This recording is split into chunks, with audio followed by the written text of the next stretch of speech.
بسم اللہ الرحمن الرحیم۔ السلام علیکم۔ جیسا کہ آپ جانتے ہیں کہ سرکاری اسکولوں کی نجکاری کا عمل جاری و ساری ہے اور حکومت پنجاب کی کوشش ہے کہ جتنی جلدی ہو سکے تعلیم پر ایک پیسہ بھی خرچ نہ ہو اور جان چھڑا لی جائے۔ اساتذہ سراپا احتجاج ہیں، حکومت کو کوئی سروکار نہیں۔ سرکاری اسکولوں کی تالہ بندی جاری ہے، تعلیمی سلسلہ کٹ کے رہ گیا ہے، حکومت کو کوئی پرواہ نہیں۔ اساتذہ کو نوکریوں سے نکالا جا رہا ہے، حکومت کو کوئی مسئلہ نہیں۔ حکومت کو بس ایک ہی ٹارگٹ پورا کرنا ہے اور وہ ہے تعلیم سے جان چھڑانا، یعنی سرکاری اسکولوں کی ہر حال میں نجکاری، اور نجکاری کا عمل جاری و ساری ہے۔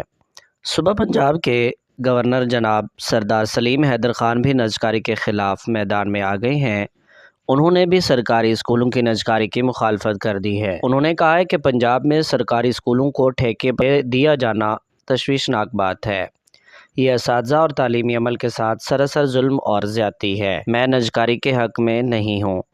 جس کے بعد وزیر اطلاعات پنجاب عظمہ بخاری صاحبہ نے اس بیان کے رد عمل میں کہا کہ گورنر پنجاب کا انتظامی معاملات سے کوئی لینا دینا نہیں، وہ خواہ مخواہ ٹانگ نہ اڑائیں۔ گورنر پنجاب نے تحریک انصاف والے کام شروع کر دیے ہیں۔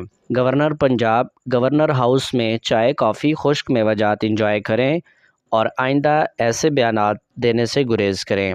عظمہ بخاری کا مزید کہنا تھا کہ پنجاب کے سرکاری اسکولز میں تعلیمی معیار بہتر ہونے کی وجہ سے بورڈ میں نمایاں پوزیشنز آ رہی ہیں۔ گورنر پنجاب نے عظمہ بخاری کے اس بیان پر رد عمل دیتے ہوئے کہا کہ اگر سرکاری اسکولوں کے طلباء بورڈ میں پوزیشنز حاصل کر رہے ہیں تو پھر سرکاری اسکولز کی نجکاری کیوں کی جا رہی ہے؟